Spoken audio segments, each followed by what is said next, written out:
I don't remember my very first exposure or impression of sharks, but I do know that I was 12 years old when Jaws came out. And I saw it in the theater with my sister and my dad, and that made a shark-shaped impression on my life.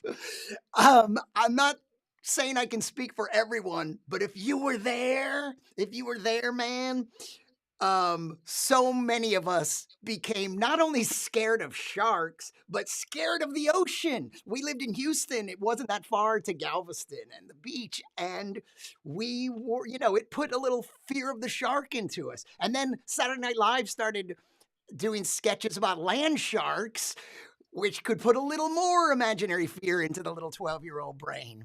But I have a friend who is a marine biologist who specializes in shark conservation and all things shark in general. And we might as well just like meet him right there. He is. He's right there, David Shiffman. Hi, Brian. Um, I'm Brian Malow, by the way. I was going to stick that in somewhere. And this is David. David is let's give you a full screen and a title: Ooh, shark conservation ooh. biologist, a scientist, a science communicator who's been very active, very vocal for years, especially on Twitter. In fact, his handle is Why Sharks Matter. And that also happens to be the title of his new book, because as of yesterday, he is now a published author. Why Sharks Matter, I guess over on this side, by Dr. David Shiffman. David, congratulations. Thank you so much. You've been a communicator and a writer for so long, but how long's the book been in the works? The book has been in the works for so long that I had the title of the book, Why Sharks Matter, before I had my social media handles. And I have been using Why Sharks Matter on Twitter since 2009. So this has been a long time coming for sure. Excellent. So, as I said, as we talk, hopefully we'll get some comments. So, Clay and Steele, Hello. thanks for joining us.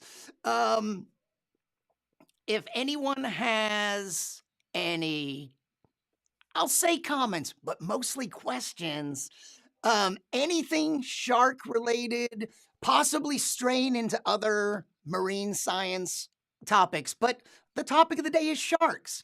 So, My favorite topic. Perfect. yeah. So, David, Jaws, you are not as old as me. You did not see Jaws in the theater when it came out. I didn't, but I arranged a group of marine biologists to go see it for its 40th anniversary recently in theaters, and that was a lot of fun. When was that? How long? Oh, so 77? So in 17, a few years ago, Yeah, about 5 years ago, you did it? yeah, we just Excellent. had the 45th anniversary this year. My goodness. So I did Wow. not see it in theaters, but if you talk to the generation of shark scientists, like half a generation before me, it had a formative impact on many of them because not only did it inspire a fear and or concern about sharks, as you mentioned in your opening, but it's also the first movie where a scientist was the hero. People Hmm. didn't really think about that before, and a lot of the shark scientists that are half generation ahead of me say that the Hooper character, Richard Dreyfuss's character, inspired them to want to pursue this career. So Do Jaws they has something of a identify mixed him? legacy. That's excellent. Do they call him? How do they identify him? Is he a marine scientist or? I believe he's a marine biologist in the Mhm. context of the movie, and he throws around just random science words in a way that's hilarious. And not to, we were talking right before the show about funny things of that may or may not be accurate Yes. in movies. And I love watching these shark movies because there's always some throwaway line of dialogue that's like needlessly correct. And it suggests to me that one of the producers or writers or something wanted to be a marine biologist when they were a kid and they just knew the words. So you have one of those, an example from Jaws? He just throws around words like a large squalus, or they talk about the scientific names of these other things, or the books that he has, and things like that. Just more attention to detail than was probably necessary for the plot of the movie. Excellent. So, in general, I want to talk about ultimately why sharks matter, just to coin a phrase. But um lots of cool shark facts, and you and I both like talking about good and bad science in the Hmm. media, television or film, or anywhere else. I don't know. And maybe there's a They Might Be Giants song that you take issue with. Or find something clever in. So I see we have a question. Let's just jump into it. We haven't. Sure. So, clean steel. How do we know how old Greenland sharks are? And do you think the oldest estimate is accurate? So, Yeah. maybe you should give us a little. A She little obviously context knows a little here. more about the topic than we've Yeah. gotten into So yet. so Greenland sharks are the not only the longest living shark, but they're the longest living vertebrate animal. And the oldest ones have been found to live over 400 years.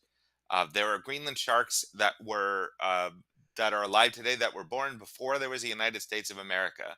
There were Greenland sharks that were born the day that Canada was confederated as a modern nation that are not reproductively mature adults yet.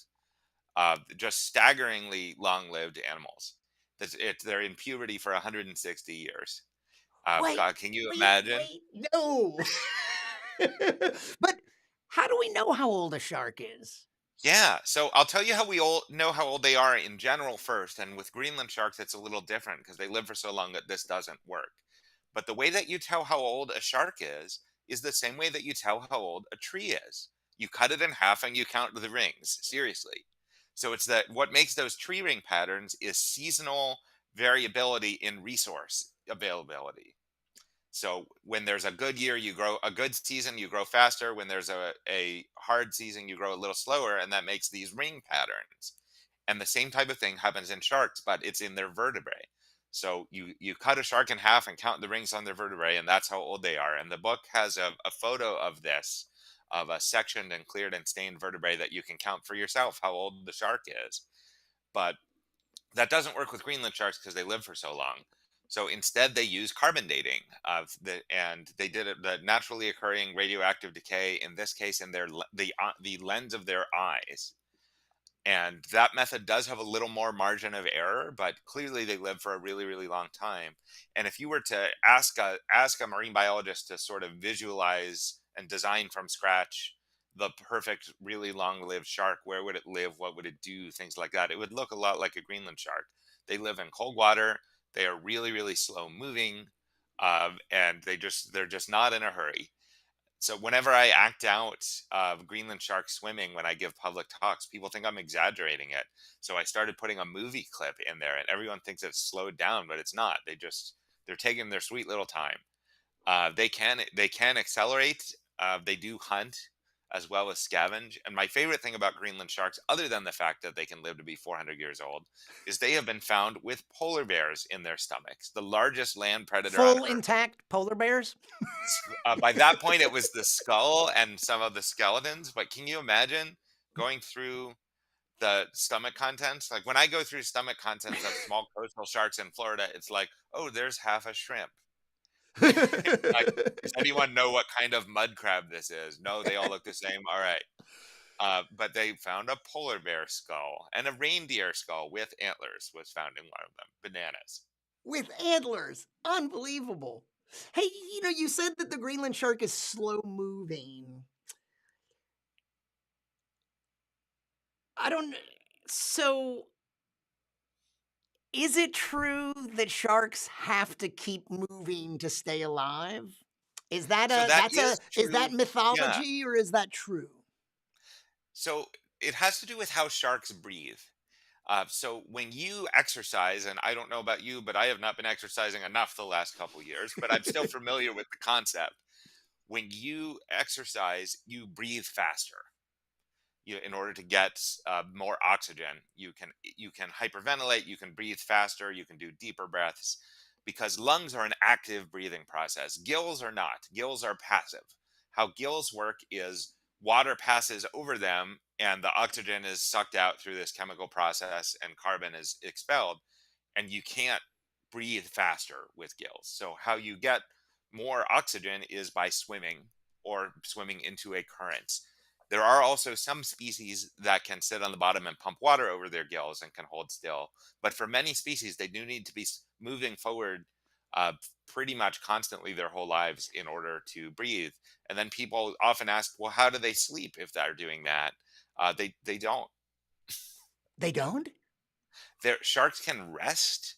There's certainly times when they're more or less active, but in terms of what we think of as sleep, where part of your brain is in just sort of an off or standby mode, that doesn't really happen with sharks. It's only in the last few weeks been documented in any species of sharks at all.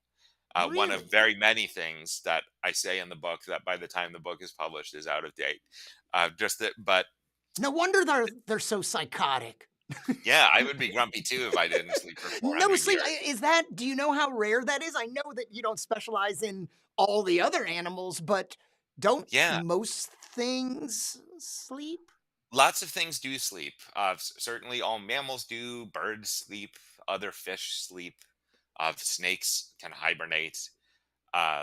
So it's pretty weird, right? It's just a totally alien way of interacting with the world that right on our own planet. That's something I love. Whenever we talk about trying to imagine extraterrestrial life, it's like I don't think we fully appreciate the extraordinary range of diversity and really stuff that we don't see on a daily basis. Deep sea creatures with whether they're bioluminescent and have lures dangling in front of them, whatever it is, there are things that look so an octopus. It's got 8 Bizarre. legs or whatever. Yeah, like you don't have to look any That each have further their than the own earth. independent brain. Just Yeah, wild. and okay, so some questions I would ask you. I've spoken to you before, so Mhm. I learned from you. I don't think it's that dumb a question. It sounds like a dumb question. Is a shark a fish? But it kind of looks like whales and dolphins more than most other fish, and they're Mhm. mammals. But shark are Right. fish. Sharks are fish, but they're a different group of fish than something like a tuna or a goldfish or a bass that people might be more familiar with. The sort of traditional fish, what people think of, are class Osteichthyes, the bony fishes. Their skeletons are made of bone, just like ours. But sharks and their relatives, the rays, the skates, and the chimeras, their skeletons are made out of cartilage, not bone. They don't have any bone, which is why when you find shark fossils, you're primarily finding teeth and not the rest of the body like you would with some other organism. So to demonstrate this, anyone who's watching, hold your arm up in front of your face, pick a point about halfway between your wrist and your elbow, and try to bend your arm. Hopefully you can't. That's bone. Then crinkle your nose, crinkle your ears. That's cartilage, and that's what sharks' entire bodies are made out of. So that and it's lighter and more flexible and heals faster than bone. Um, in your oops, that's what I meant to do. In your book, this one, Why That was Sharks smooth. Matter, on that point, you say something really interesting about how if you grab, because they don't have bones, if you think you're safe in grabbing the tail of a shark, you might be surprised. Yeah, there some species of sharks are flexible enough that if you grab their tail and are holding onto their tail, they can bite your hand. So you probably shouldn't go around grabbing wild animals by the tail anyway. But if you Right? needed one more reason to not do that, there you go. Well, and that's getting towards a topic that is really close to your heart that has to do with the conservation and why sharks do matter. Um, I feel like I'd like to step back a little though and ask you about your path into this. If you always Mhm. knew you wanted to be a scientist, and if you always knew you wanted to be a marine biologist or to study sharks. Yeah, so I'm very fortunate that I did always know that this is what I wanted to do. There are pictures of me when I was 2 and 3 years old with shark toys and shark T-shirts. I grew up in Pittsburgh, pretty far from the ocean, and the first sharks I ever saw were at the Pittsburgh Zoo. last night I had a book launch party here in Silver Spring where I live now, but my first road stop on my book tour is going to be at the Pittsburgh Zoo, and they're setting up a table for me in front of the shark tank where I saw my first shark. So that'll be really cool. But Nice. I have always known that this is what I want to do. But I always tell people I've been doing a lot of zooming into classrooms during the pandemic, and have actually been able to reach classrooms in all 50 states. And I always tell people, but it's okay if you don't know what you want to be when you grow up yet. Right. I am very lucky that I have always known this is what I want to do, and my family has always been very supportive of this, even though I think they thought I would grow out of it at some point, and I never did. But even as recently as last week, Dad has come out on a research vessel with me to come look at sharks, and now he brings his golf buddies. That's a lot of fun. I think it's kind of funny that they thought that you might outgrow it. This guy outgrow a love of sharks? Yeah, I'm using that as my official author photo for Amazon sales. Nice. Um, but yeah, I am very much into sharks. I had a significant dilemma about which of my 70 plus shark shirts to wear for this, and thought we'd go with the Oh, Jaws one. Oh, hey, wearing is it that there the same too. shirt? It is the same shirt, and the one on top of it is the. I also have a bunch of those tacky fish print luau shirts. The one there is the Jimmy Buffett Margaritaville brand Fins model.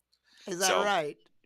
if It you has follow, I do. I'm getting uh, to use Instagram more and more, but a lot of my research these days is not in the field. Some of it is. So a lot of my Instagram is look at this new T-shirt with sharks on it that I saw. That I was watching a TV show and there was a shark piece of artwork in the background and stuff like that. So hashtag sharks near me and hashtag Elasmo swag. Thank you, There it Leah. is. Wait, let's take it back to best Yeah. author photo ever. So technically, since I have received clothing for free in exchange for wearing it in a photo on social media, I am a fashion influencer, as you can clearly see here. You should be getting so many shark-shaped pajamas and Oh yeah, swimsuits and yeah. I can't remember the last time I paid to get into an aquarium. This is a very, very limited arena in which I am considered famous, but I take full advantage of it. So this picture that we took a look at, what do we see right behind you as if it's Yeah, swallowing you whole? Like yeah, you're a those polar bear are skull. yeah. So those are the reconstructed jaws of a megalodon shark, and you will often find these at a zoo or aquarium or science museum. This is at Science World in Vancouver, where I used to live. This particular one, but each of those teeth can be 4 6 inches long. I'm just looking because I know I have one around on my desk somewhere. Yeah. Um, so I have a little one here, but But it's they get much megalodon? larger than this. That's a megalodon fossil that I just got from a Is friend. that I've from been. like a recent megalodon or one of those old extinct ones? Oh no. Uh, so this is one of the weirdest conspiracy theories that I encounter is that Megalodon, this giant shark that you see behind me, is not actually extinct. It's just hiding, and scientists and the government are lying to you about this. No, they're super duper extinct. If there was a 60-foot long shark living in shallow water off the east coast of the United States that bit whales in half, there would be evidence of it, and there is not any. But there are lots of people who believe that they're not extinct and that the government is lying about it. And there was a whole Shark Week special about this that used CGI video and pretended it was real, and used actors pretending to be government officials and scientists and families of shark bite victims, and did not say that it was fictional. It was very, very bad. It was right around the same time as that those mermaid specials they Yes, made and the same production company. saying that also that mermaids are not just extinct but also currently no I'm kidding. But they made them to be real. And I recently had my friends Brian Dunning and Emery on the show, and they have a new documentary out that's on Amazon and Tubi TV called Science Friction, and it's Hmm. all about that sort of misinformation in science programming. Hmm. It's those things where they even get, well, there's a shark story about some kind of river, some legendary mythological river shark, and they got an actual marine biologist a shark guy, to describe what the legend is, but then they edit it in such a way that it makes it sound like he believes in it. It's bananas. And the Discovery Channel has done worse than that. That they haven't even told the scientists that are appearing on the show that the show is about a fictional Yeah. shark. That's what They happened to that guy. yeah, Yeah. it's bananas that They a interviewed him all colleague. about his research for a long time, and then they asked him to, "Hey, tell us about this legend thing," and that's what they used. Yeah, Very, aggravating and must be infuriating to if you were that. I mean, I can just imagine your reputation as a scientist is on the line. yeah. And other than just ethics in science journalism or whatnot, the what this implies to me is that the producers believe that the actual world and real facts about sharks are not interesting, and that's just not true.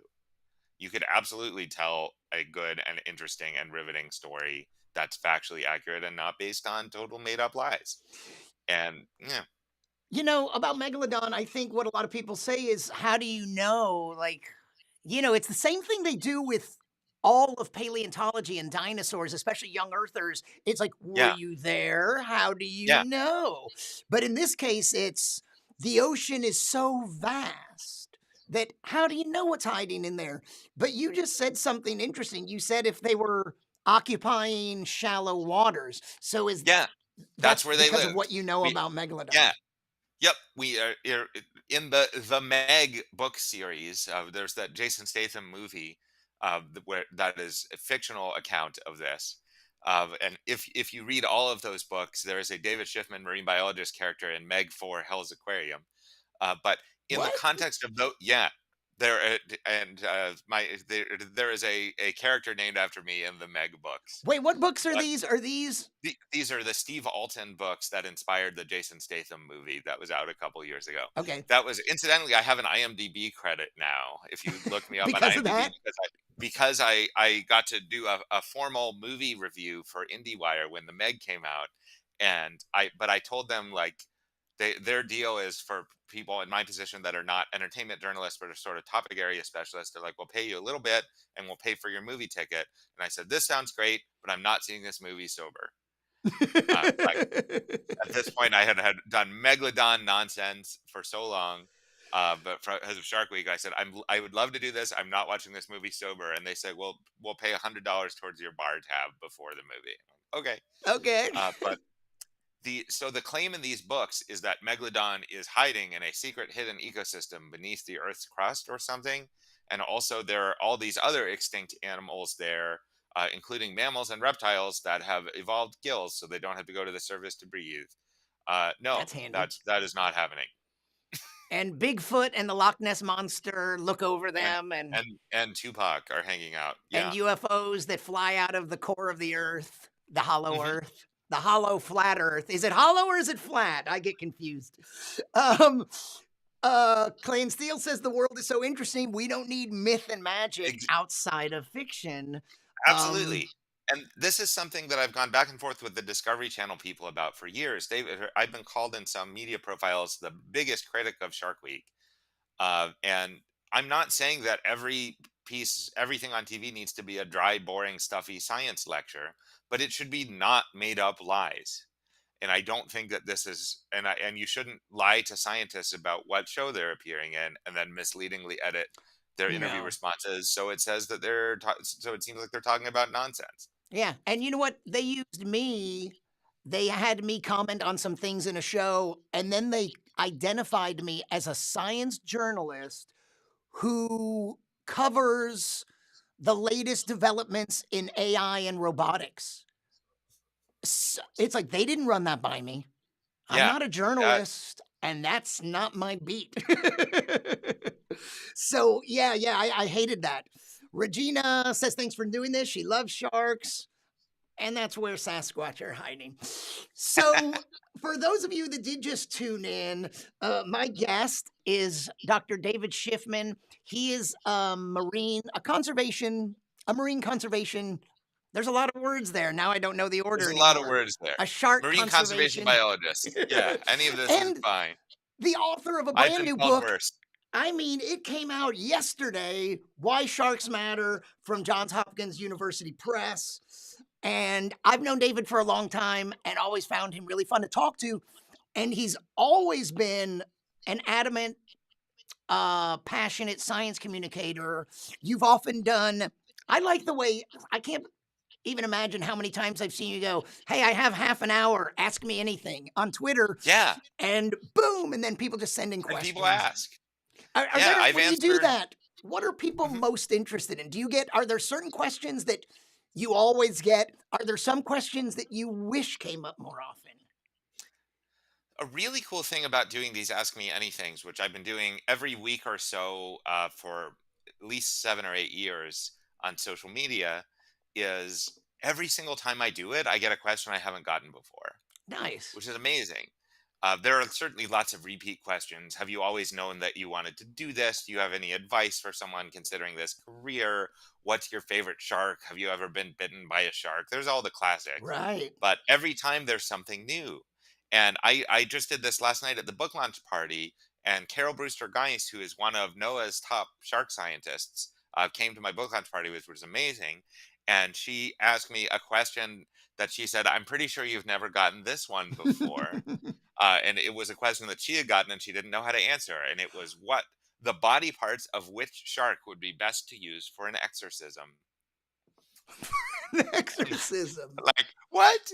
Like, that is a question I haven't gotten before. So there's always something new, which is really fun. And that keeps me on my toes as a scientist and teacher, because it's, lots of people in my position know a lot about our specific tiny area of the world. And I can talk to you all day about sandbar shark feeding ecology and stuff like that, but that's not what people are tuning in to see. Right. But So do it's you the even general shark facts that keeps right. me on my toes. Well, what is it you like about sharks? Do you even like nice, soft, fuzzy dog and mammals like dogs and cats that most of us adore so much? Or are Yeah, you I'm just definitely a dog into person. are My you? Do dog you is like asleep at those? my feet here. Okay. My dog, her least favorite thing is when I'm talking and she can't see who I'm talking to.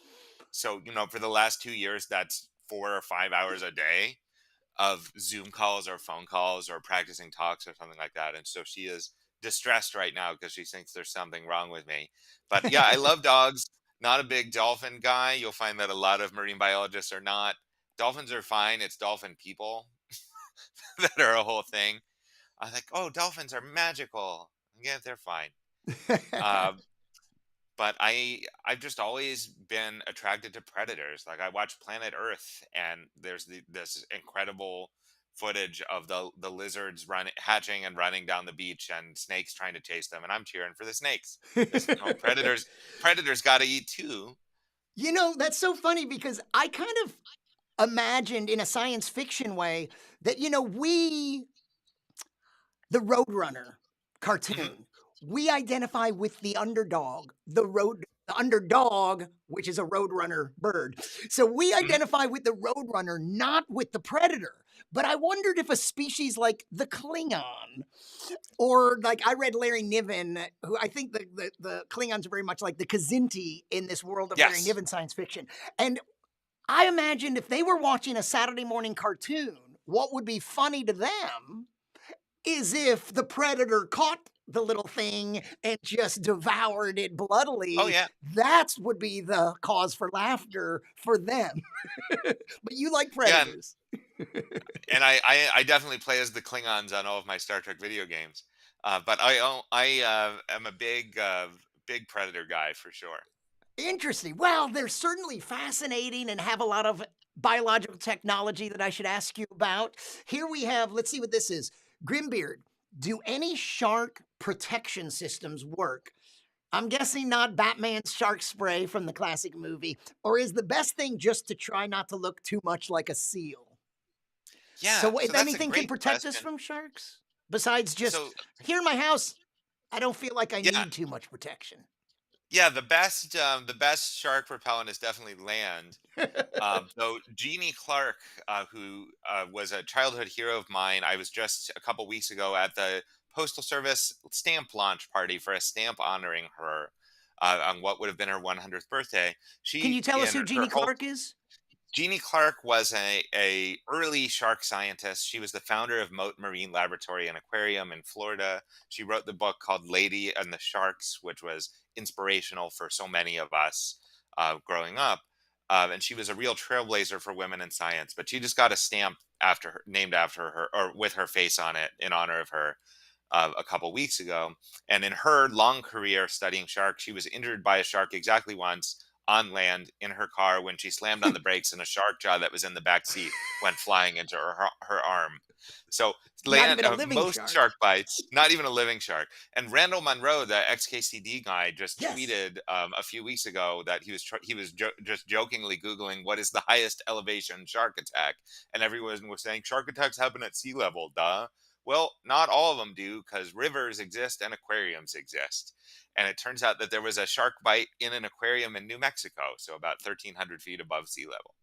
Interesting. And um, are there sharks in rivers? That story we just referenced from one of Yeah. those Animal Planet shows or something talked about a mythological river shark.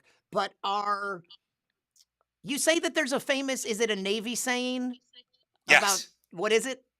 Yeah. So the Navy SEALs, the U.S. Navy SEALs, have a saying that if you want to test if there's a shark in the water near you, you dip your finger in the water and taste it. And if it tastes salty, that means you're in the ocean and there are sharks near you. And that's true, but it's incomplete because there are some sharks that live in rivers. Okay. And bull sharks famously can do this, but they're not the only species that can do it, and they can't even do it the best. There's a whole genus called genus Glyphis of the river sharks that they live in Indonesia, Malaysia, northern Australia, and they spend almost their whole lives in rivers. They're all critically endangered, unfortunately, because generally speaking, when you're a wild animal, the farther away you are from people, the better shape you're in. And rivers are closer to humans than ocean. Right.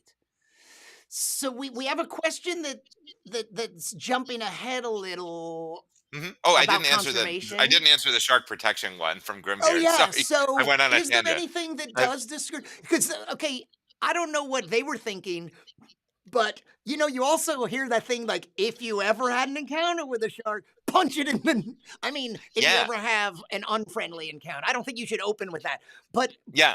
that's something to do. So Have you ever tried punching underwater? I mean, it's such a low impact activity that it's exercise for senior citizens at the Y. It doesn't work. So I was in a Who Wants to Be a Millionaire question, where it was the $100 question. It's if you're attacked by a shark, Dr. David Shiffman says you should do what? You should go attack its what? And the choices are like self-esteem, singing ability, or eyes. And the answer is eyes. But this is not oh. something you need to worry about. When shark bites, when they are just astronomically rare, but when they do happen, the shark usually immediately realizes you're not food, and you don't even see the shark that bit you. It's gone. There's nothing you can do. There's nothing you have to do to discourage it. It's already What? left. Our meat isn't good enough for them? We're very bony. Picture us compared to a tuna, or compared to a seal. And there's to survive on land versus in the water, our skeletons are just much denser, and there's not enough meat on us. But they don't know what we are. These are predators that have lived for hundreds of millions of years, assuming everything in their environment is food. But in terms of these protection devices, the best thing I can say about them is some of them work under some conditions sometimes. Most of them don't work at all. Some of them are just complete nonsense. My favorite one of these is there's a wetsuit that's supposed to it's stripy, and it's supposed to make you look like a sea snake, so that sharks will not eat you. Well, sharks eat sea snakes, so that doesn't make a whole lot of sense to me. That's I terrible like I don't logic. want to look like a sea snake.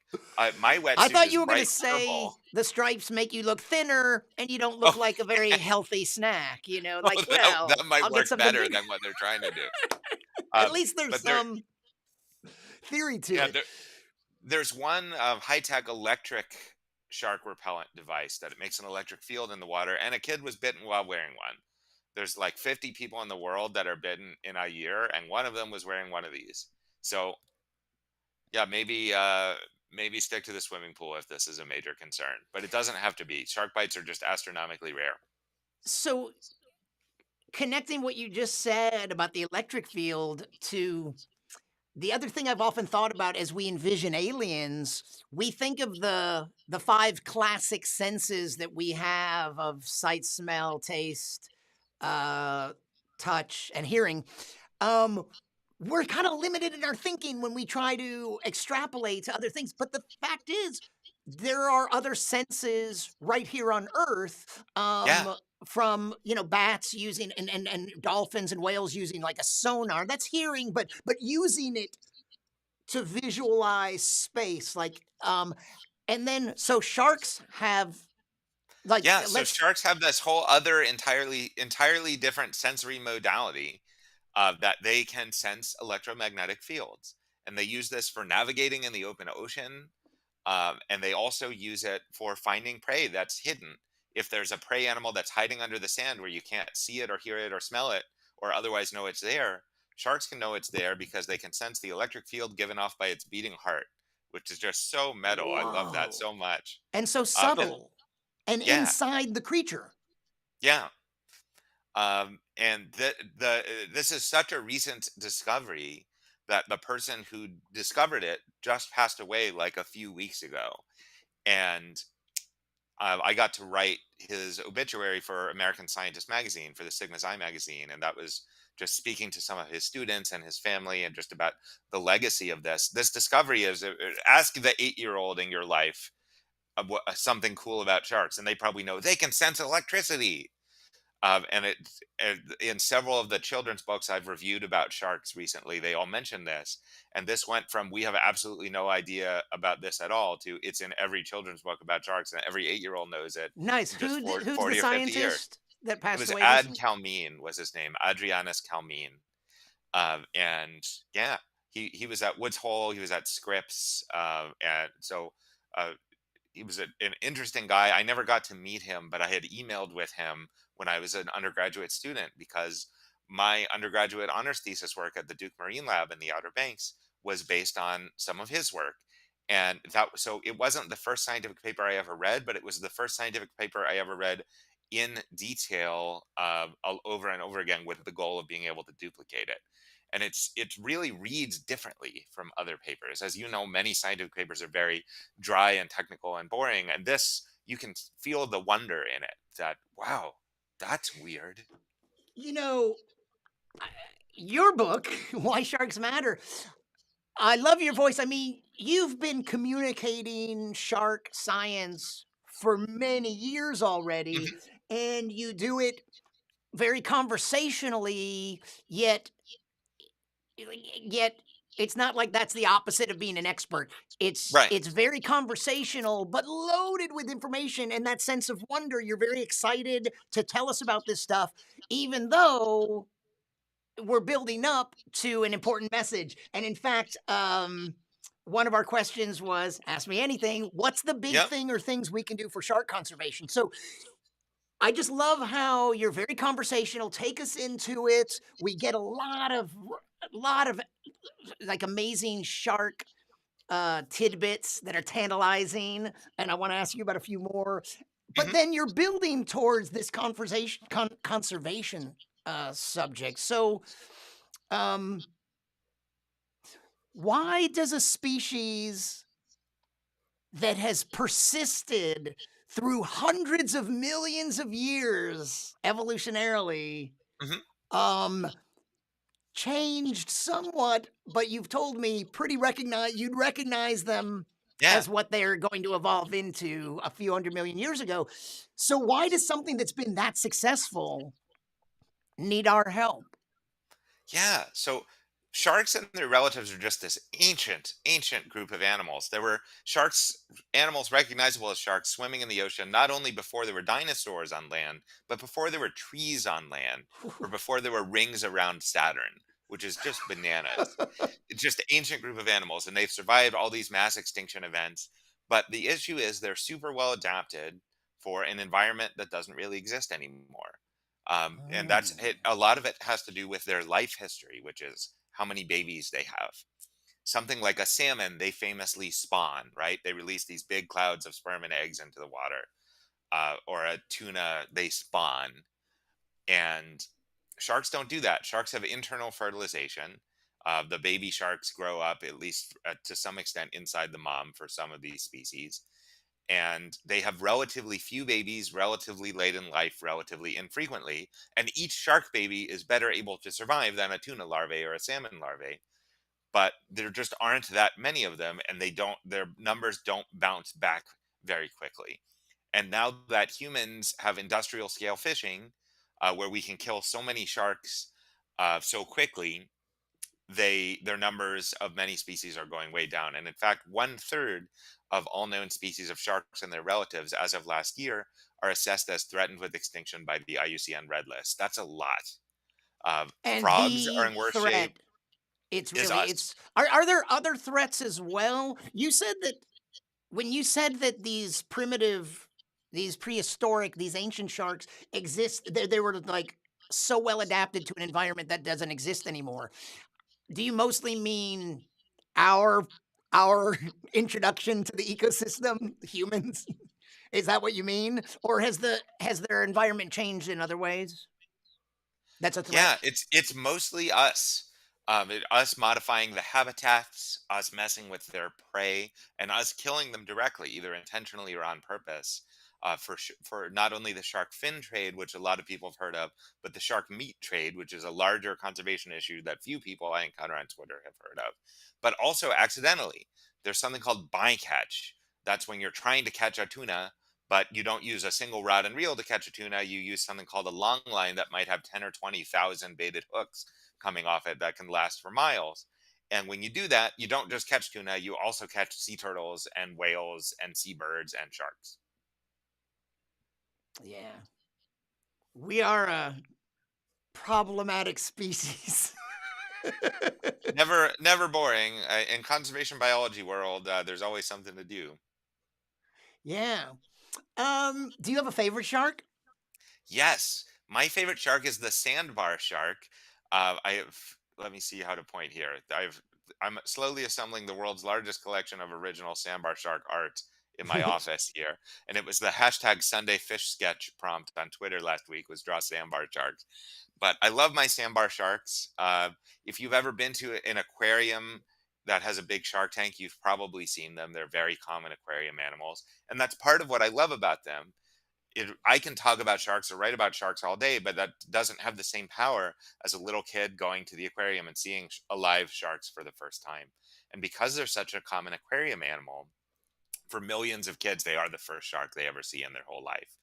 They're also really important in our understanding of the ocean because they're a common species that's found all over the world near coasts, which means near marine labs and near scientists. And where I am in Washington, D.C. now, at the mouth of the Chesapeake, there is a major sandbar shark nursery, and that has been well studied for 60 years by the Virginia Institute of Marine Science, William and Mary's Marine Lab. So When you sandbar say a sharks are cool. nursery, you're Mhm. not saying something we made. You're saying that's Natural where habitat where what baby is sharks a grow shark up. nursery? And it's been in the same there's been one in the same place for 60 years or more? It's been there probably for a lot longer than that, but we've known about it for that. But a nursery area for sharks is a place it's typically relatively shallow and relatively productive. So there's not a lot of predators and there's a lot of food. And it's a safe place for baby sharks to grow up and spend the first year or two of their life before they're fully grown and can go out in the deep blue sea. And there's just so many sandbar sharks in the Chesapeake that they're really well studied. But hashtag best shark, follow hashtag best shark on social media to learn about them. Give me a sense of scale. On the big side, is the great white shark the biggest shark today? The great white shark is not the biggest shark, but they're plenty big. They're well into the size class that my mom calls big enough. How But big do they they get? 20, 22 feet, somewhere in that range. Big enough Hmm. that you notice when one is looking at you. But In the Jaws, biggest shark is a whale shark most of us never I think most of us first heard of great whites in Jaws. Did from you Jaws. think that Yes, that was representative? Did they depict it as bigger than as a it's overly way sized or yeah.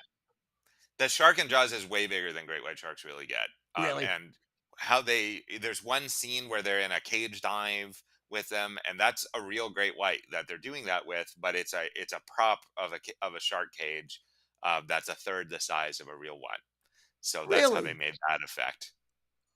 And then their fake sharks were made really big. So I'm sorry, that the great white is not the biggest shark. No, the whale shark is, and that can be the size of a school bus when they're full grown. And it's just a massive animal. And I always get this question. Whale sharks are definitely sharks and not whales. They're called whale because they're big like a whale and they filter feed like whales. But another question I get about that a lot is filter feeding is still being a predator. Eating lots of tiny animals is still eating animals. Oh, right. Or like some people suggest that if it's a filter feeder, it's not really a Yeah, it's not predator. really hunting. Yeah, sure it is. Like by just raw numbers, like they kill way more animals uh than great whites do. A great white can eat a seal and then be full for 2 weeks, and a whale shark might go through hundreds of thousands of krill in a day. Wow. They have to eat pretty often. Can sharks go without eating for very long?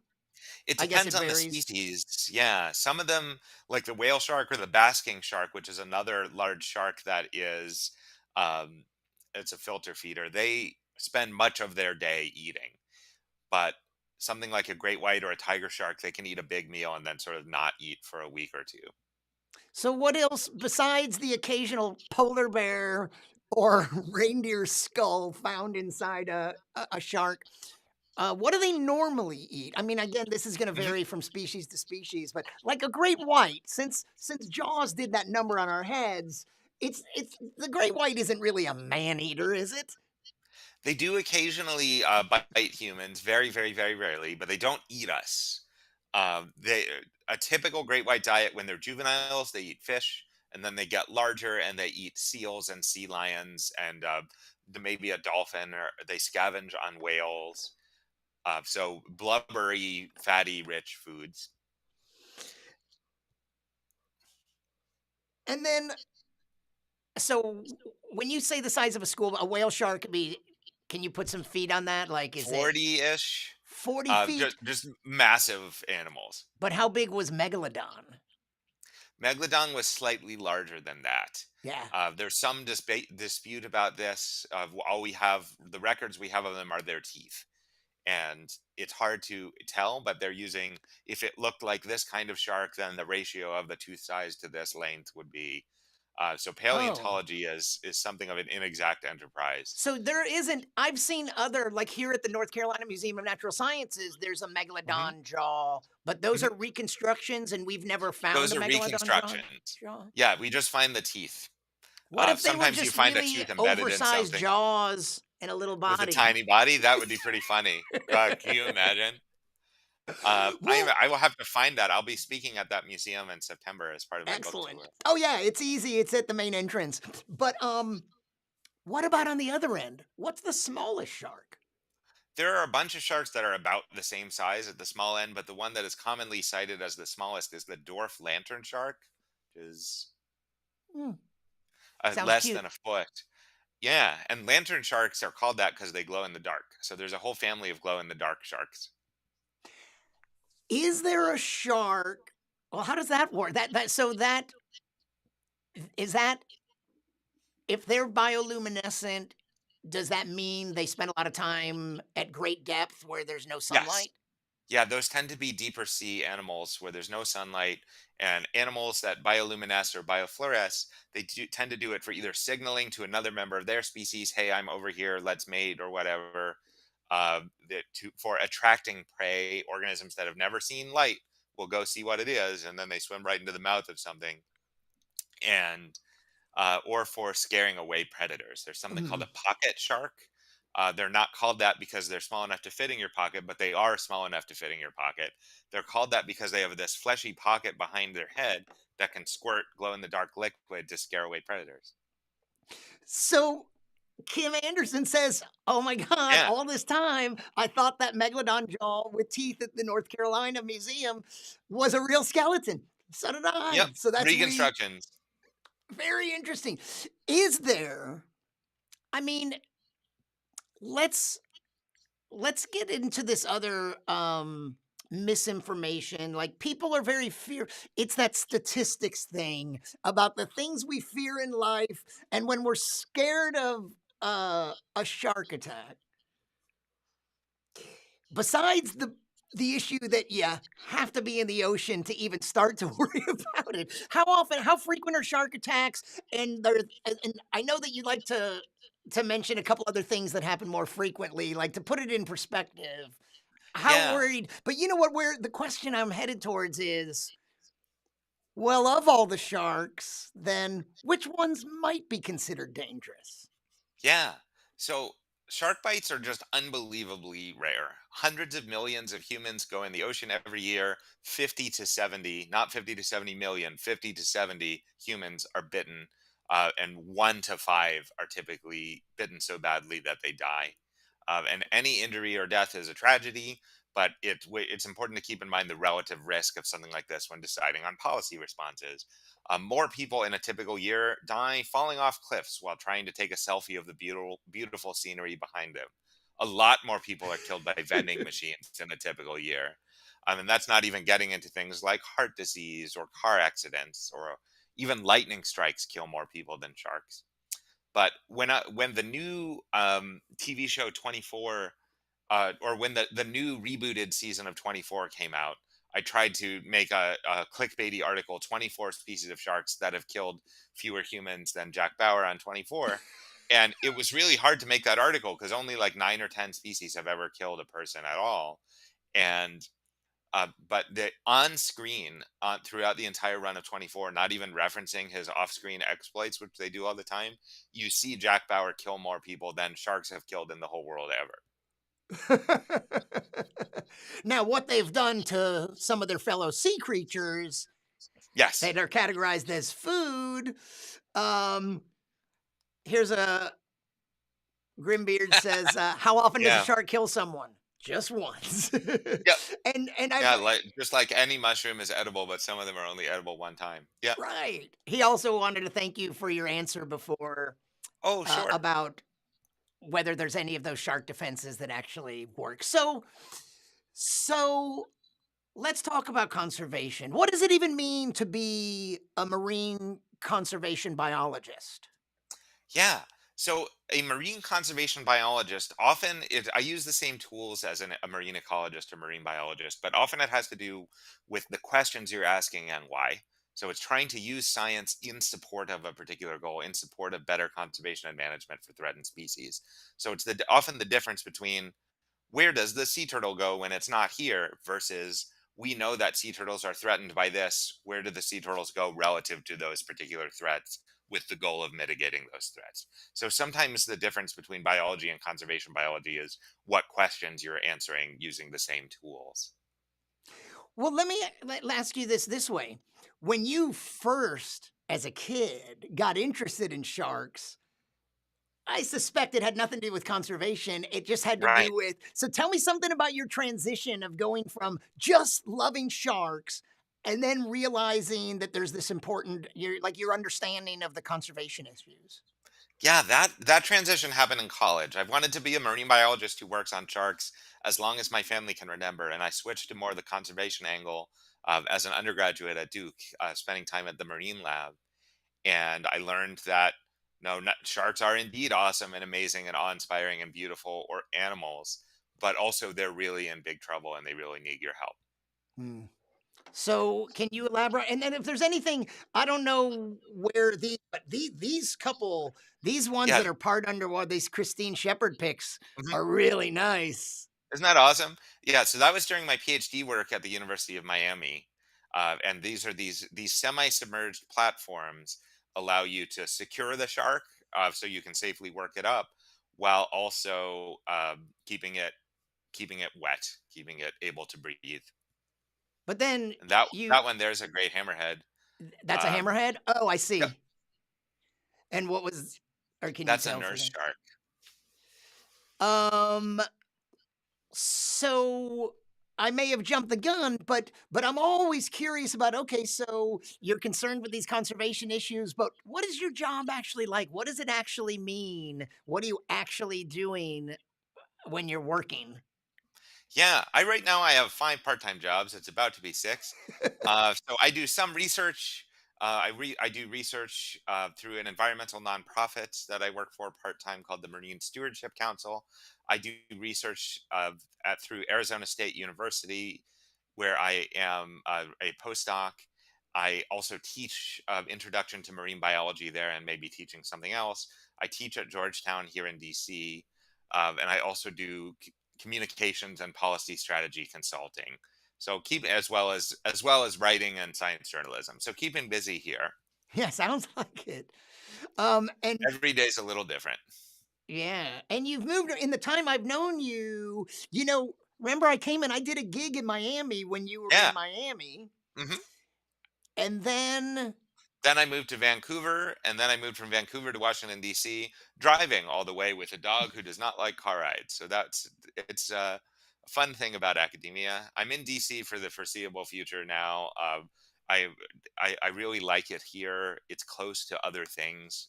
There's cool stuff here, and at this point, it would take a pretty great and permanent job offer to get me away. right. In early So career academia is a lot of moving around for 1 year. right, moving like you did a what is it, 2-year postdoc that brought you to Yes. Vancouver, but then it's not like a job you lost. It's a 2-year position, Yep. You and know then it you from the have to beginning. find something else. hmm The academic life. So in these shark pictures, these are all kind of the same, where you're all kind of piled on, and like we'll come back to that, and holding it steady. So what's going on here?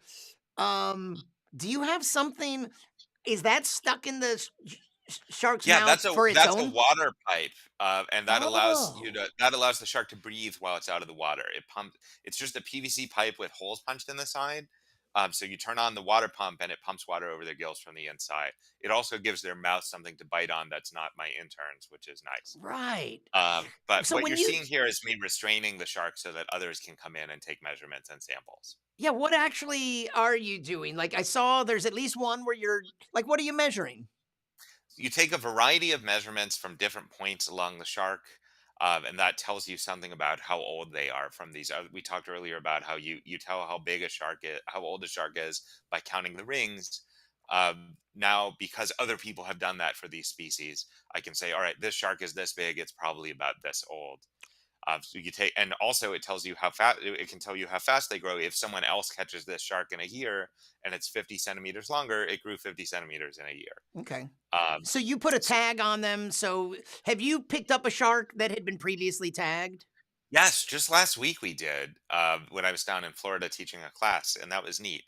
And it was not one from our lab; it was one from a different lab, and I have to check in and see if they figured out whose lab it was because the tag was pretty faded.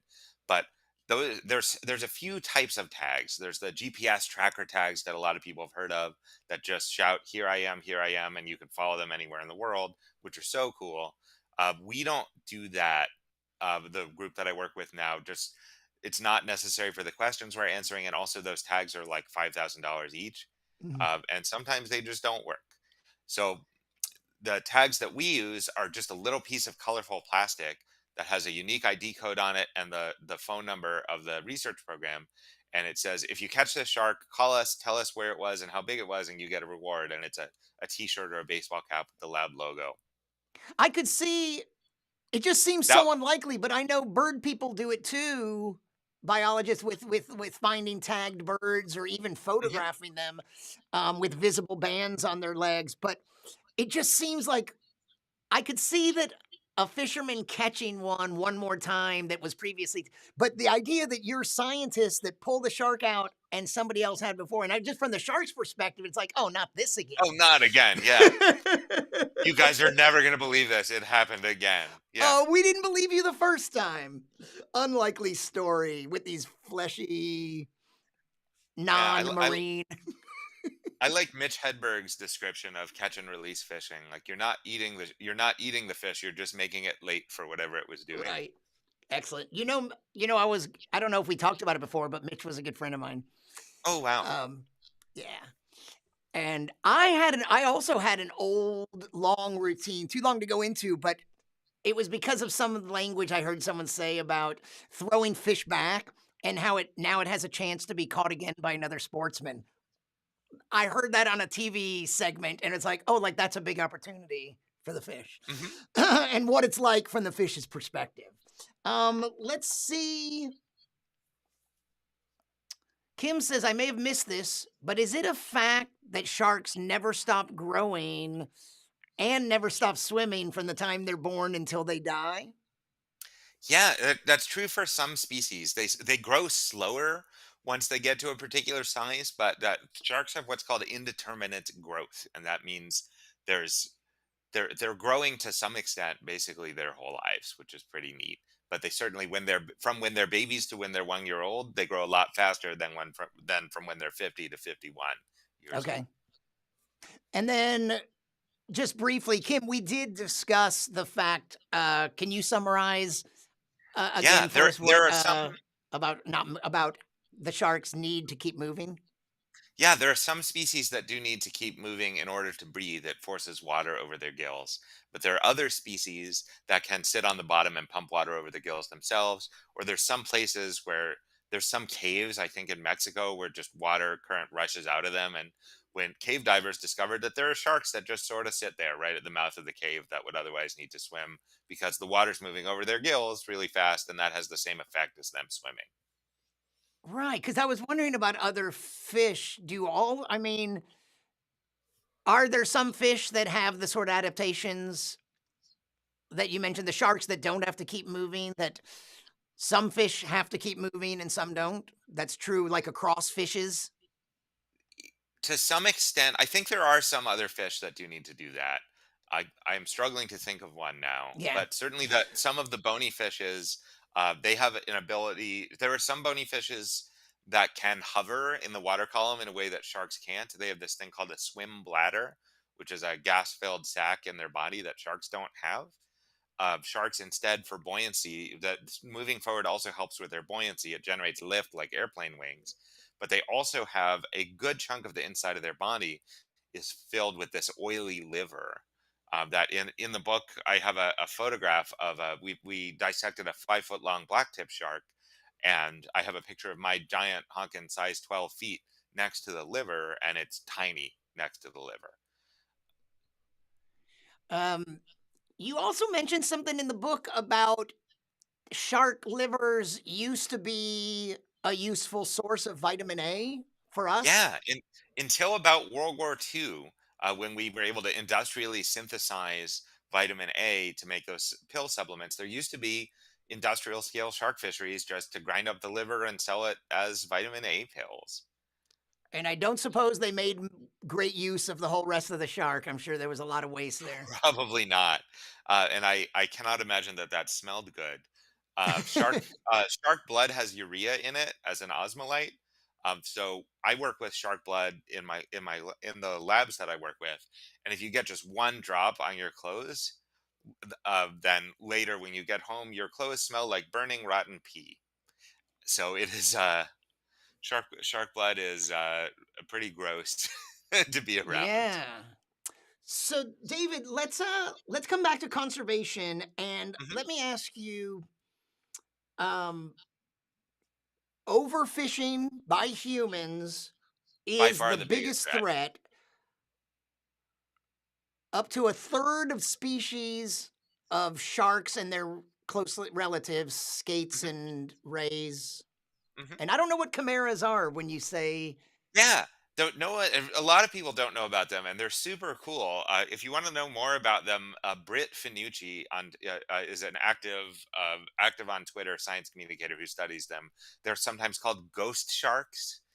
They're a deep sea species. They look really ancient and prehistoric. They tend to be smaller than other sharks, but basically it's got the same features as a shark. But it's another one of these cartilaginous fish, like the sharks, the skates, and the rays. The difference between a skate and a ray has to do with their how their fins are arranged, but they're both relatively flat. Uh, yeah, a third of all known species of sharks and their relatives are threatened with extinction, and the number one threat by far is overfishing, unsustainable fishing. so I know that one of the reasons you're in DC is that you launched a consultancy, right? Yes. As a marine biologist, and maybe Mhm. Am I right in thinking that that ties right in here? Like, what? So we have this problem. Um, what do you want people to know? Like, is there anything I can do? All of us, but is there something else that you want that's not aimed at me, but aimed at industries? Like, do you have what are your what are the issues and what are are there solutions? Are you do you try to Yeah. influence policy? I do Is try that to why you're in influence DC? policy. Yeah, this is the place to be for environmental policy stuff.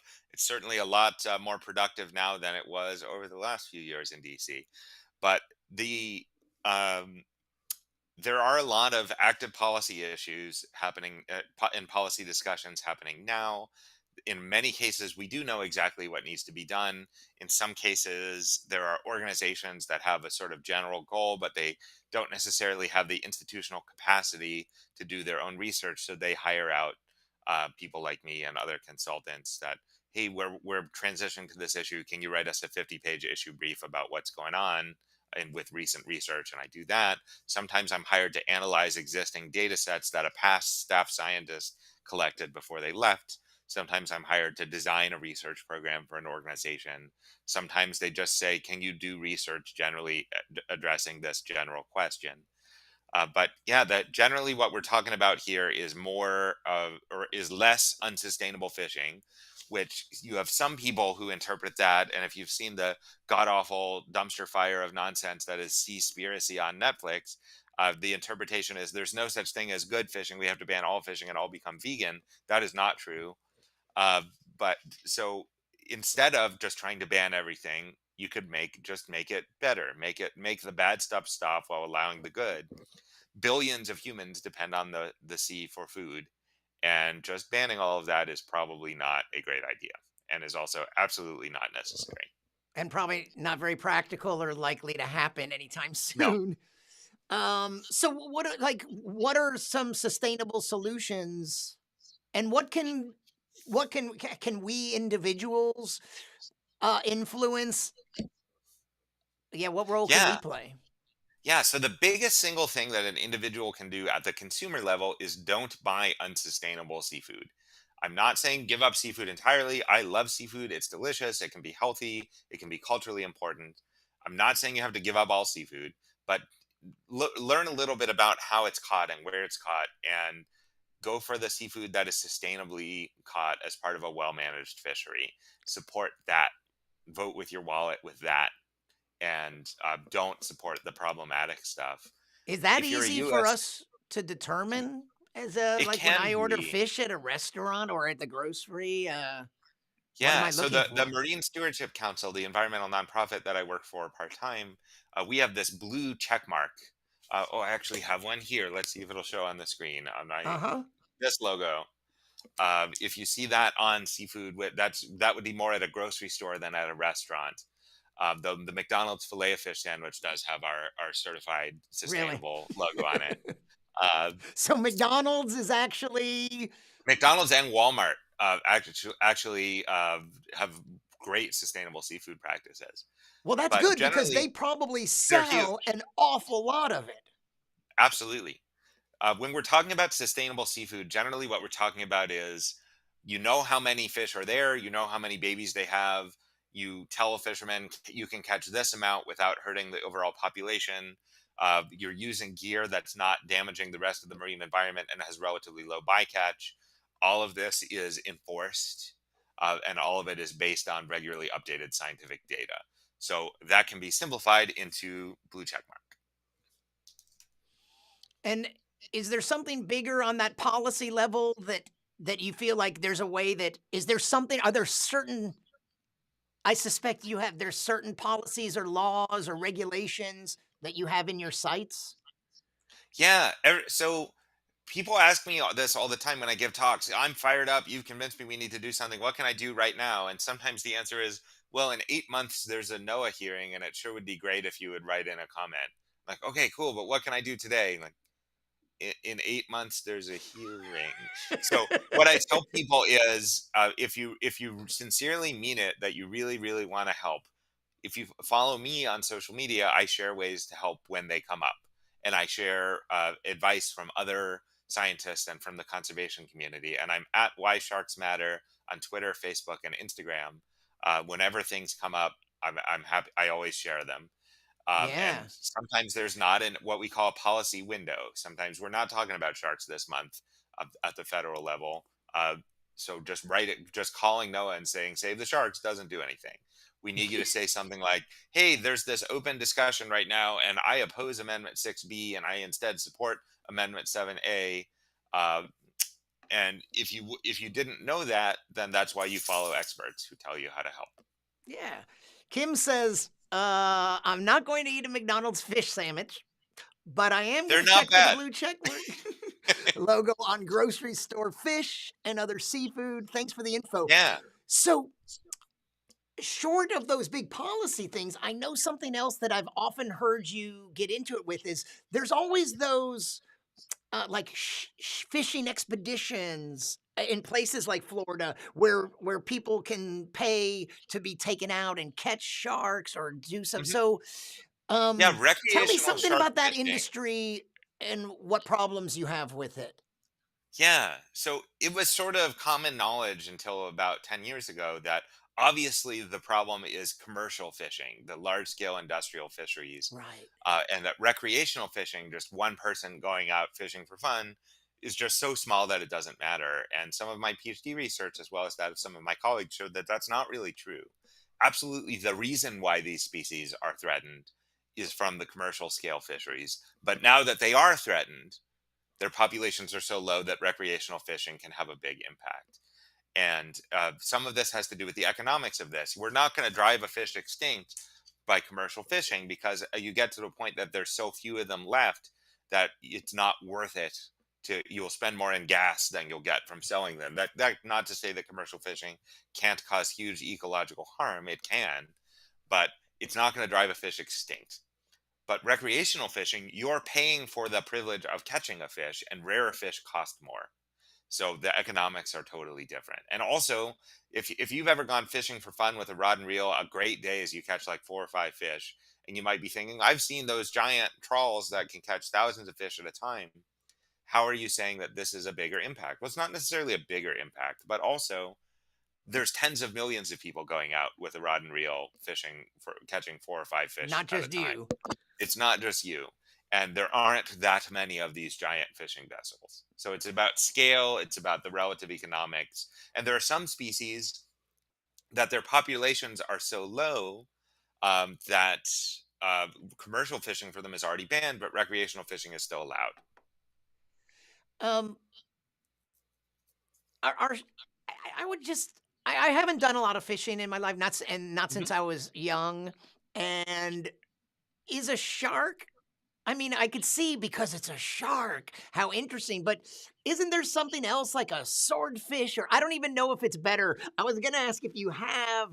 Mhm. It's like instead of sharks, why don't you try to catch one of these? They're really interesting looking and also kind of rare, but maybe not as threatened. Is there something that fits that bill? Yeah, well, it's interesting that you say that because there are people who are specifically targeting sharks. Yeah. It's a very different mindset. Recreational shark fishing is a demographically distinct group of people than people who just go fishing for fun on the weekend for something to do. We're talking about the difference between going deer hunting in the woods near your house versus flying halfway around the world to hunt an endangered Mongolian bighorn sheep or something. And it's these people are not trying to catch a shark to enjoy a nice day on the water like you might do if you're just going fishing in a lake or something. They're not trying to catch something to eat. They enjoy the challenge of a big game hunt. These are big game Right. hunters. So yeah, it's the same people that do this in Africa. Yes, Same kind of it's the same idea. mindset. Here's an interesting question from Regina. And ask me anything. When the Fukushima disaster happened, I stopped eating seafood. I was worried about the radiation. Am I thinking correctly?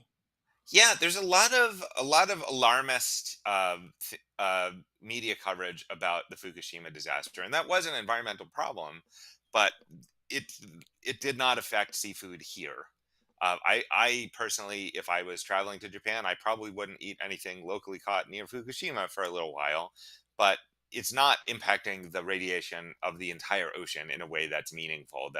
The statistic about this that I love is a banana, just a normal banana, gives off more radiation than most people experience from the Fukushima release. This has to do all these stories about we're detecting radiation from Fukushima in New York City or whatever. That has a lot more to do with our ability to detect really, really fine scale traces of radiation. Interesting. And there this weird conspiracy theory subset of social media where anything bad happened in the ocean, it's obviously because of Fukushima. Like the United States and the Soviet Union blew up dozens of nuclear bombs in the ocean. This is not the only bad thing that has ever happened to the ocean, and it's weird that so many people treat it as if it is. But Right. certainly, it got a lot of it got a lot of alarmist hype. So, Regina, you're not wrong for being concerned, Right. but you certainly it's not a major health risk. There may be detectable levels of radiation, but it's not harmful levels of radiation. Interesting. I mean, radiation is just It sounds it scary, sounds right? scary like sharks. but but you think about how much oil has been spilled and other pollutants into the water that are probably even worse uh downstream, so to speak, effects for us possibly. Um let me ask you back in these photos, Mhm. in addition to measurements, um, I think, do you take, I don't know, blood or tissue samples or something? Blood Do and you muscle typically, blood as and well muscle? as What are you the looking for? Is that problematic for the shark to take muscle or? it's all done so quickly that it gets them back into the water very quickly, and they swim away strong. And in some cases, we've recaptured the same animal a couple weeks later, and their little biopsy scar is almost totally healed. Um, You've recaptured an animal that the you've same, caught. yeah, a couple weeks later. I mean, you were joking earlier about it. Years later, that they feel like an idiot. I can't imagine seeing my face again 2 weeks later, how they feel. How do But you catch? So, are you large, catching them with large a? How do baited you catch hooks, them? Large large baited baited hook. hooks. And there are different types of fishing gear. That scientific sampling gear is modified commercial fishing gear. There are one of the things we use for the larger animals are called drum lines. There are also long lines, like what I was mentioning before. In some coastal fish surveys, there are nets.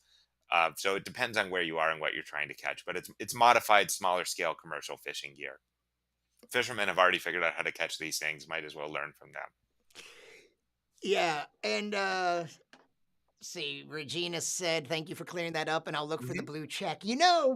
Are you, if you still have time, Hmm. uh, we talked about Jaws a little bit, but Yeah. and you mentioned that Megalodon-based series, but what about good or bad marine science, but maybe more specific to sharks? Um, is there anything in TV or film that stands out to you as like this was extraordinarily good or extraordinarily bad? Yeah, that one that's extraordinarily bad is the 47 meters down series. That was the first one was released in theaters. I think the second one was direct to Netflix.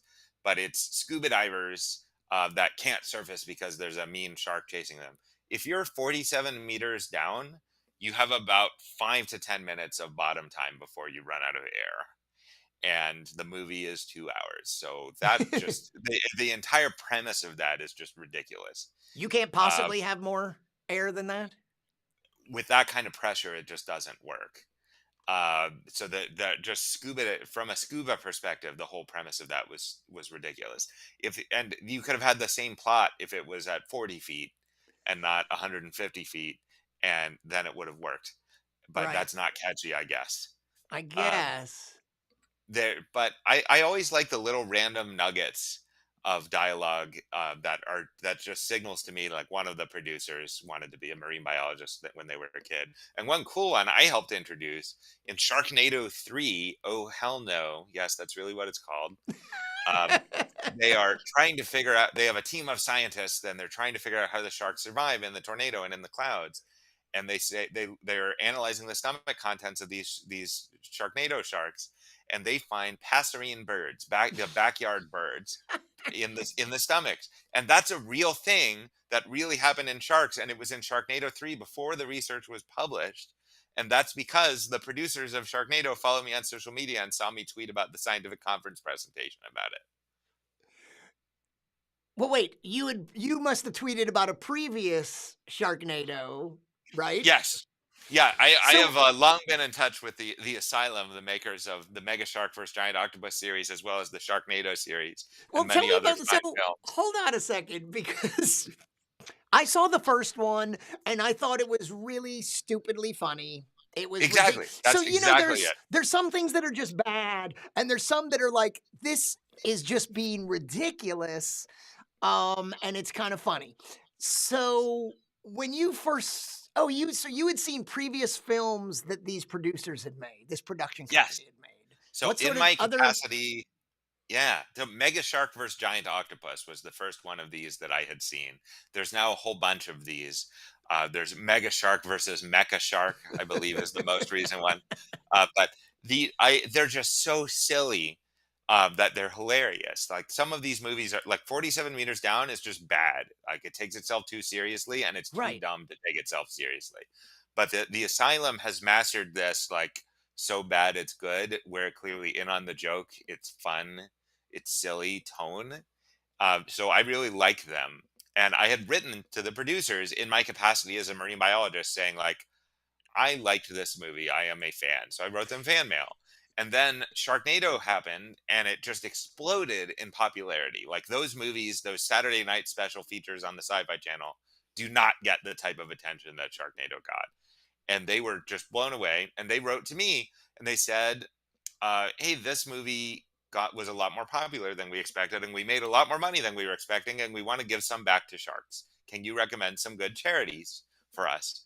And I did, and yeah, well, they donated a bunch to all these charities that I suggested, and then they said to thank you for your help, we're also going to fund some of your research. So the Asylum, and specifically Sharknado 2, is thanked in my PhD dissertation as a source of funding.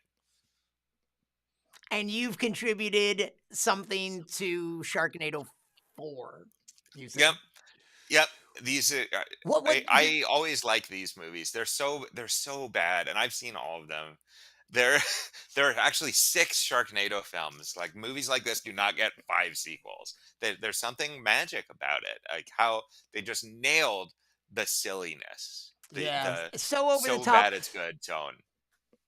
In that first one, there's some towards the end, some absurd. They're flying towards the shark and end up inside the shark, but get out. He But dives through the air holding a chainsaw and cuts right out the ridiculous. thank you. It's just perfect. Well, that thing you said about the birds. Mhm. So tell me about the reality. And I'm guessing that. Are you saying that they used it in the film? It's like this is how come they can fly because they ate those birds. They used it in the film as evidence of they're not just in the clouds temporarily, they're eating up there, they're surviving up there, Oh, but which is the real story the was real what? story is tiger sharks, which you think of as this open ocean shark. They were found with passerine birds, the backyard birds, not the big migratory things like albatrosses or even gulls, in their stomachs. And that's weird, right? Like, how are that? Well, these are not birds that you think of as doing a transoceanic migration. And what scientists believe happened is they were caught in a storm and blown out to sea, and it's Oh, just basically a buffet from the sky. could it have been that they ate something that had eaten one of the birds, or that would have been, Maybe yeah, stuff tends to not last that long in a shark's stomach. right? If it's been in there more than a few days, it's generally unrecognizable mush, and these were very recognizable as not only birds but specific types of birds. Unless, what about that classic scene in Jaws when they're pulling out license plates and stuff like Yeah, that?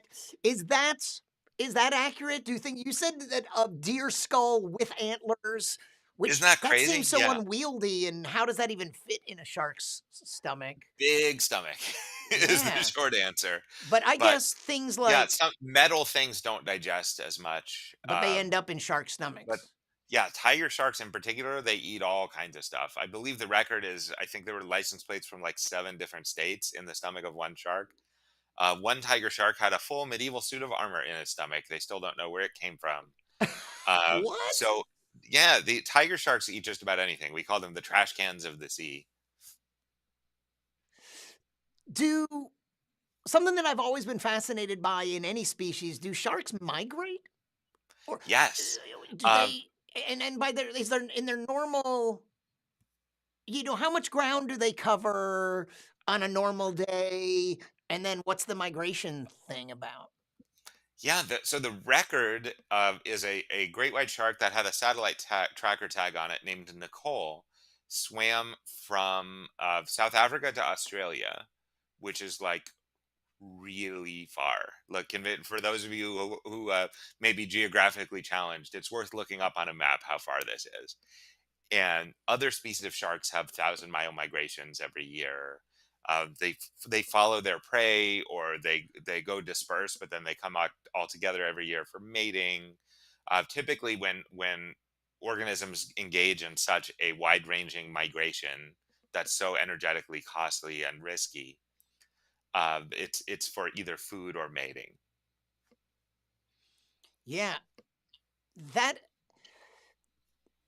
everything about migration, really, the broader topic is just instinctive behavior in general. How does a newborn know to go for the breast on a mammal, or with these mourning doves that nest outside my window, that they know to immediately go stick their beaks right into their parents to feed, and they also Yeah, know within a day or two of being born, pretty much they're already grooming themselves. Like, instinctive behavior is so amazing to me. And when something migrates, whether it's a butterfly or a shark, and goes 1,000 miles and comes back to the same place. I the lived in exact Austin same for a place. long time, and there's famously a colony of Mexican free-tailed bats that live in the Congress Avenue Bridge, In and they've Austin, been right? roosting Yeah, there. They go to Mexico for the winter, but they always come back, and they've been living in that bridge for I don't know how long,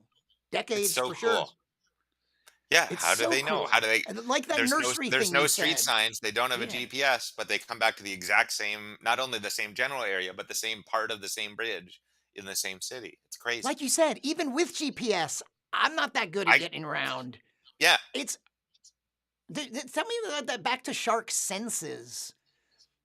Do Can sharks really detect the Earth's magnetic field? What do they use it for? And how do we know they do that?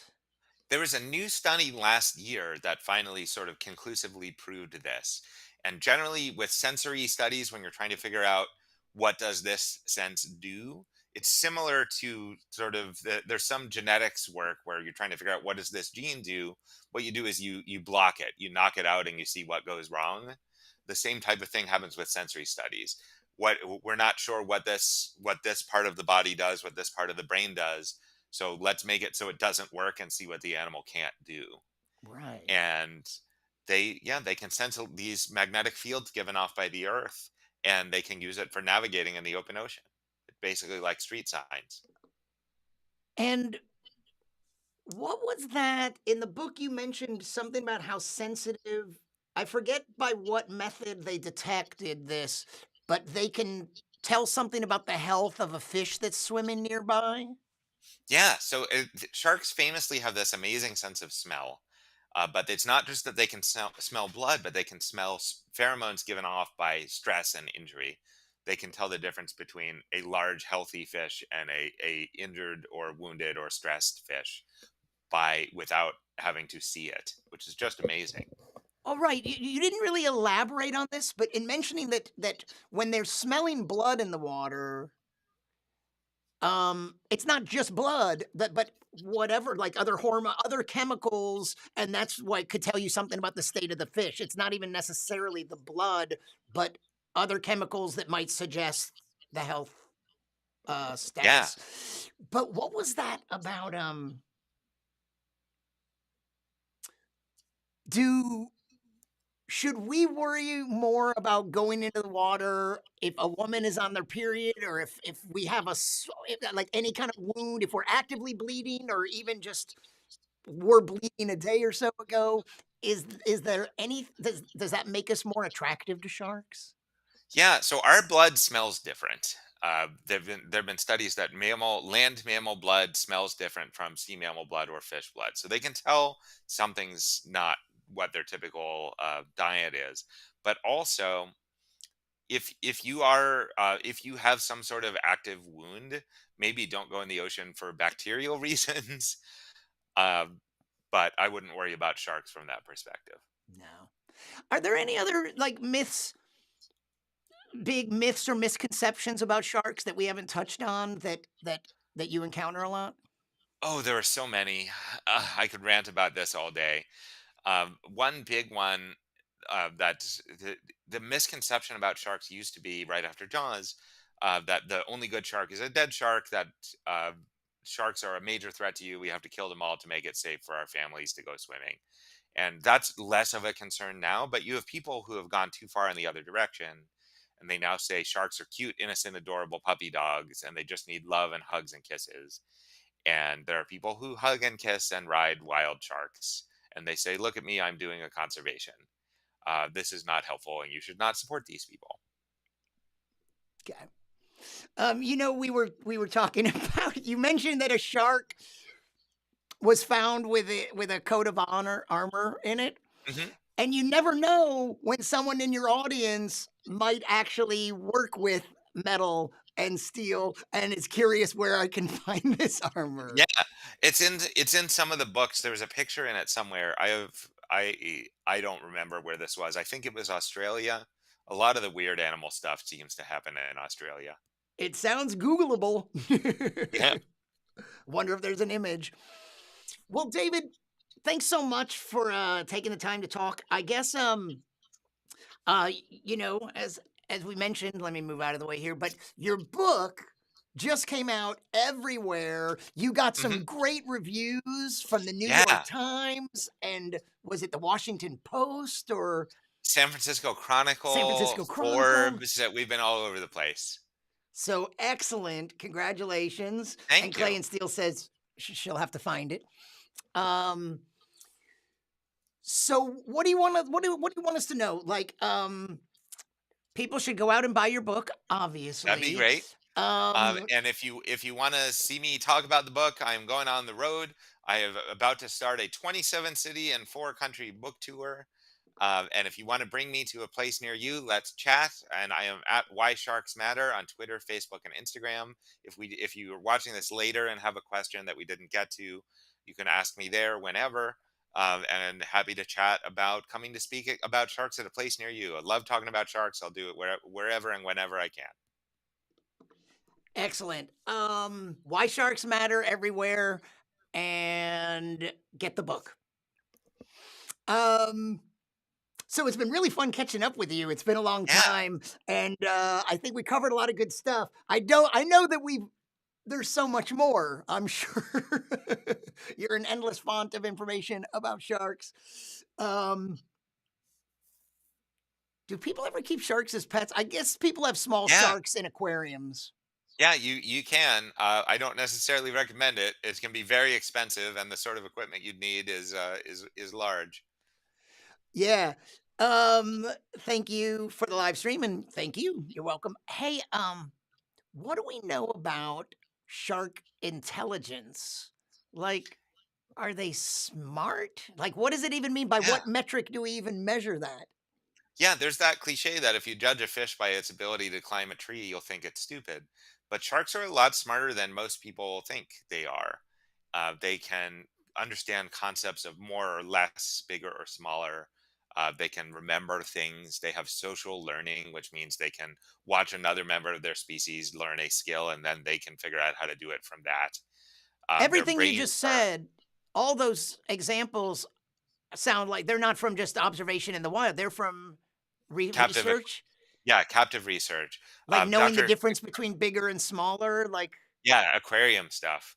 And now we're target training sharks, aquarium staff. So, you put the red triangle in the water and shark one comes over. You put the blue square, shark two comes over. It's pretty cool to see. So they're smarter than most people think.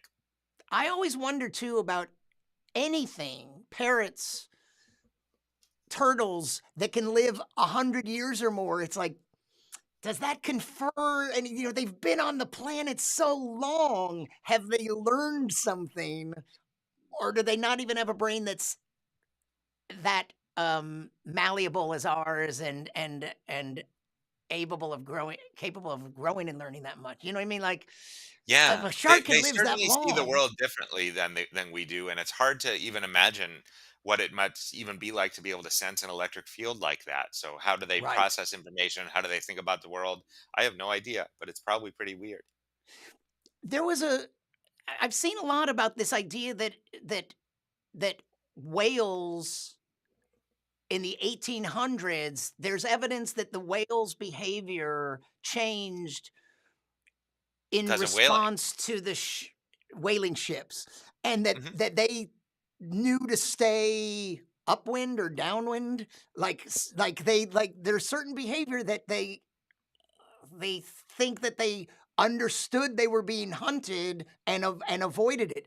Is there anything like that in sharks? Like a kind of intelligence, the kind of intelligence we Yeah, see in the Jaws movies yeah. and There's others? there's something called fisheries-induced evolution.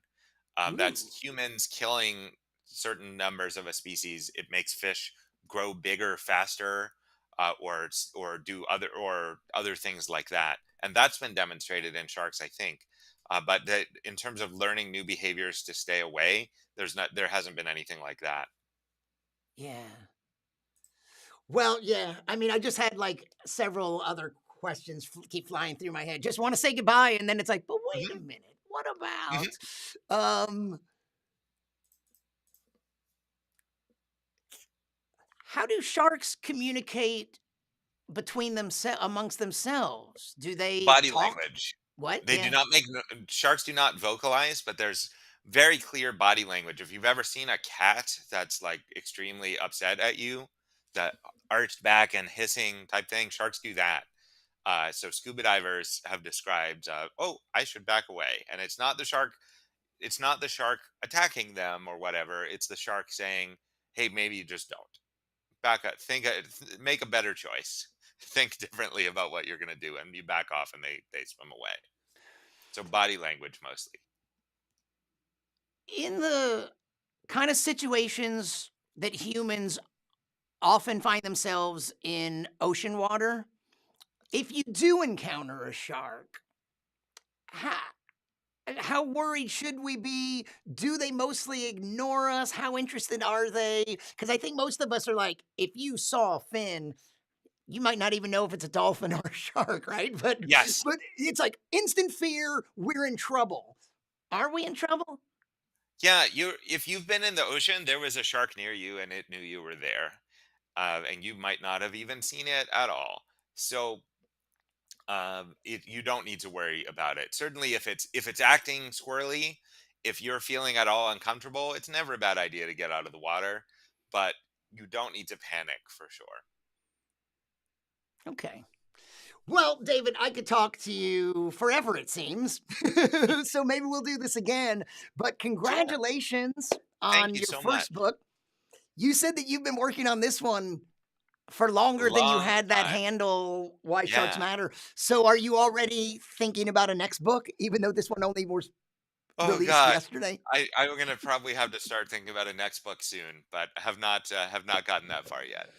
And thank you very much. And thanks, everyone. Let's wrap things up. Stick around, and I'll come back Mhm. and say goodbye to you. But that is our show for you. So I hope you enjoyed it. I want to thank everyone for the questions and comments, and especially David Shiffman at Why Sharks Matter, and the new book, Why Sharks Matter. So he's about to embark on a big tour, and maybe he's coming somewhere near you. So check him out.